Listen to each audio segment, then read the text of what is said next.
Welcome to the Surviving to Thriving podcast that helps women leaders in nonprofits get out of survival mode and thrive in both leadership and life.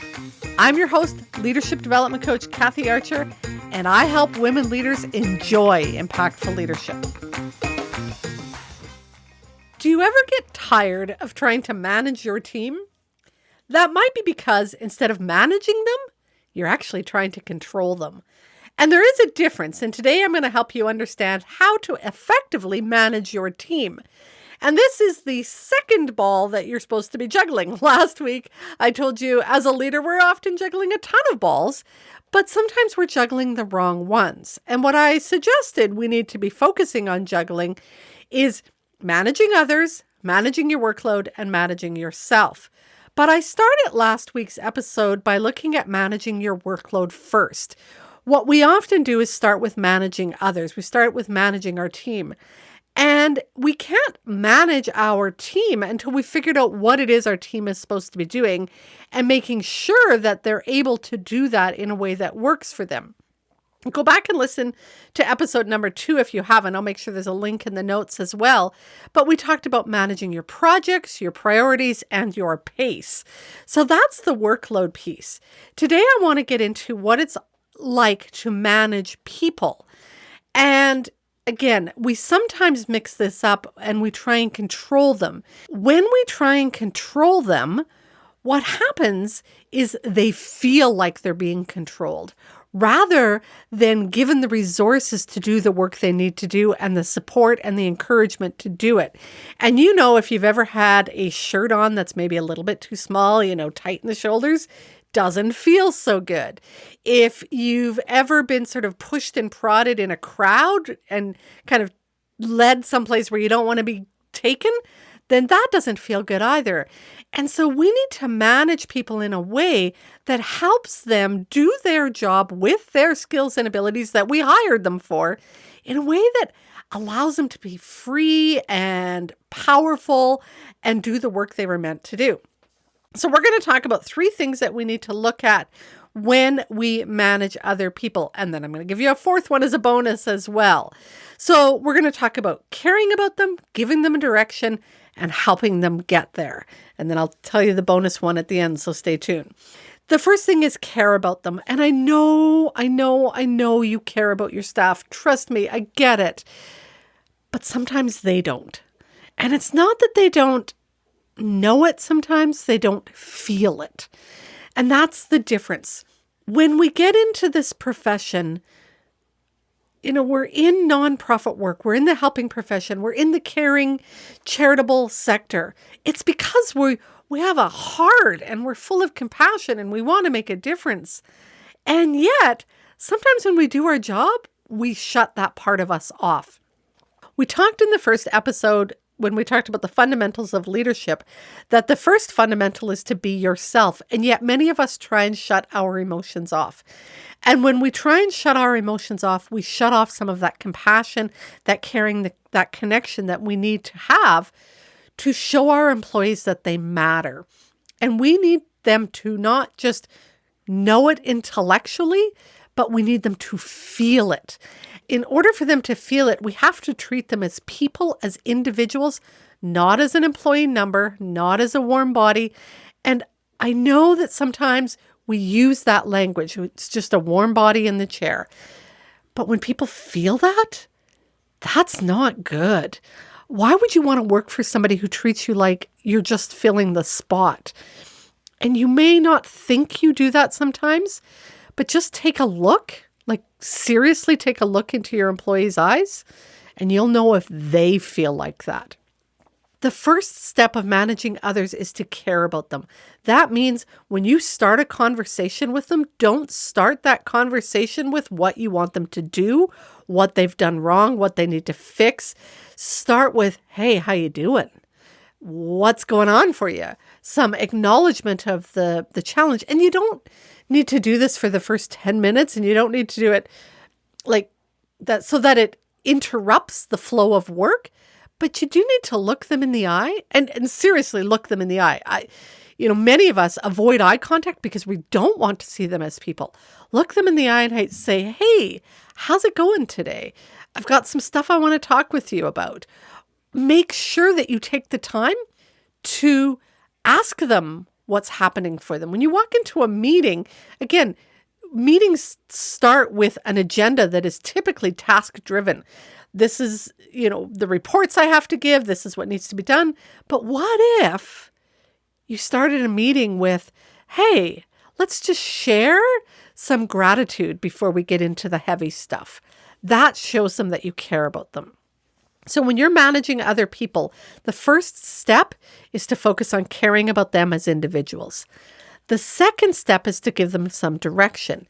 And again, you probably are pushing back saying, I do that. I tell them what they need to do. They know this stuff. They may not. Even though you think you've given them every indication. They've got the policy, they've got the procedures, you've given them the email. They may not know it. And they may not know it for a number of reasons. Or they may not understand it. That might be that they were too busy. They didn't have time to read that. That may be that the English is a second language. They don't understand it. It may be that they think they got it, but they really didn't. There's so many ways that you haven't given them the direction that they need to go. But often it's even bigger than that. It's not so much about the day-to-day work as what's the direction of our organization going?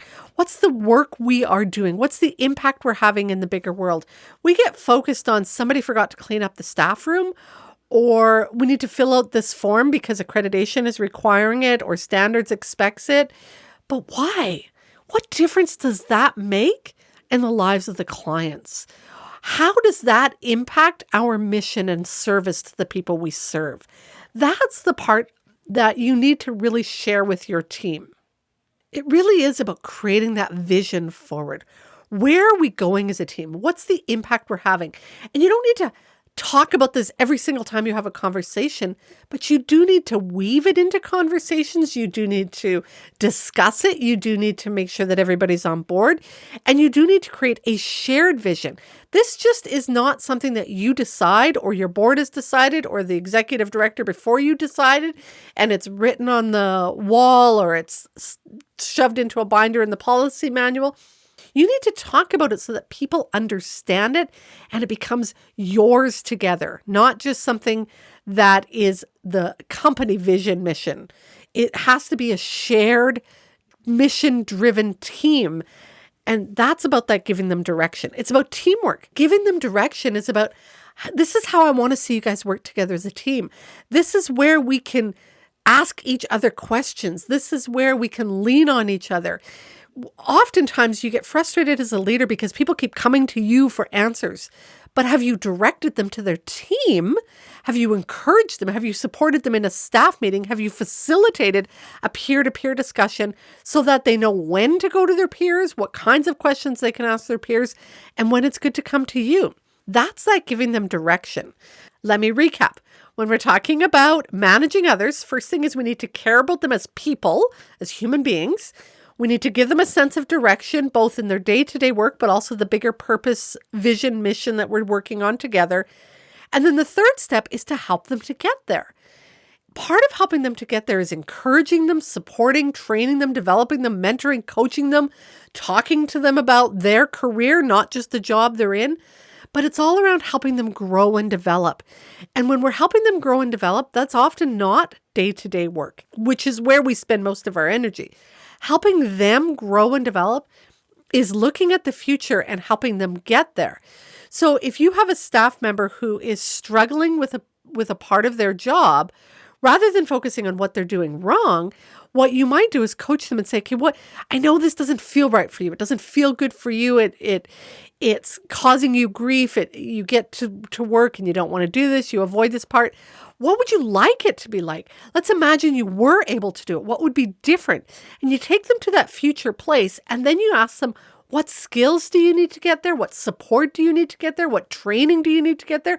What do you need to believe about yourself to get there? How can I help you with that? How can your team help you with that? What is it that you need to do to get there? But you don't start with the problem and focus on fixing the problem. You focus on that future vision and that direction that you want to take them. When you're caring about them, giving them direction, and then helping them get there, it really is about developing them, mentoring them, coaching them into that next stage of where they can be. Think back to where you were in the beginning of your career. You've grown and developed along the way. What helped you to do that? And that's some of the stuff that we want to see as you develop your team. So you care about them, you give them direction, and you help them get there. The bonus step that I told you about is that you invest in them. And I'm not just talking dollars, time, energy, and resources. I want to see you spending time with your direct reports, and even further than that, if possible, the subordinates on the next level. Time is the most valuable resource you have. Use it wisely. There's that 80-20 principle that we spend 80% of our time with 20% of our problems. And I want you to flip that around. I want you to be spending 80% of your time with those people that are growing and developing and have potential. Focus your time there. Focus your time on the ones who are doing the work to get to the next level, who are investing. That might be stopping at their office and checking in, saying, how you doing? It could be one-to-one supervisions with them. It could be that you write them a note and acknowledge how helpful they were, or that you've noticed their growth and development. Lots of ways you can spend time with them. Could be going with them or taking them with you to a meeting and mentoring them so that they can take on a new role. Energy. I mean, we know about the energy, right? We know the ones in our team who suck our energy and zap it.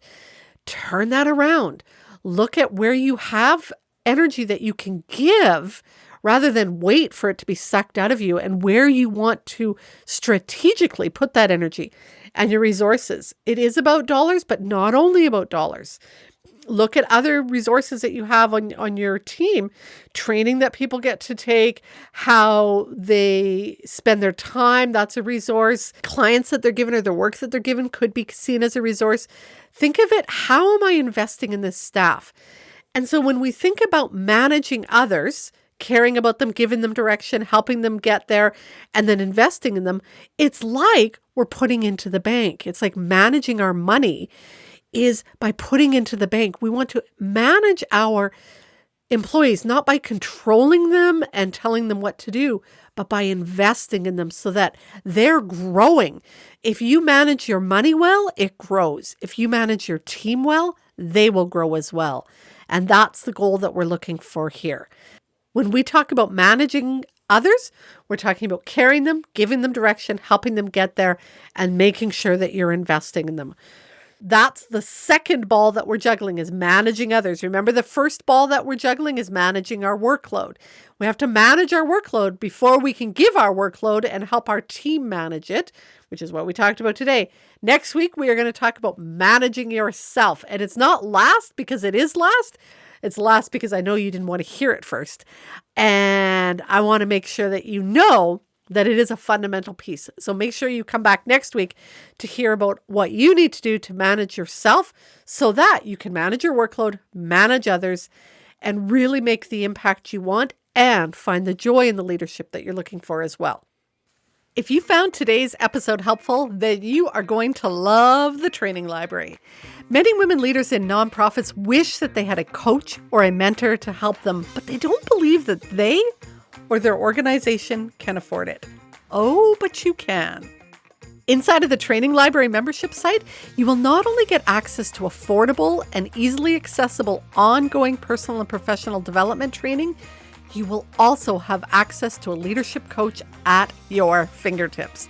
That way, when you hit those inevitable challenges that leadership will bring your way, you'll have both the resources and the support to navigate your way through them with confidence, composure, and while keeping your integrity intact. To find out more, head to kathyarcher.com/library.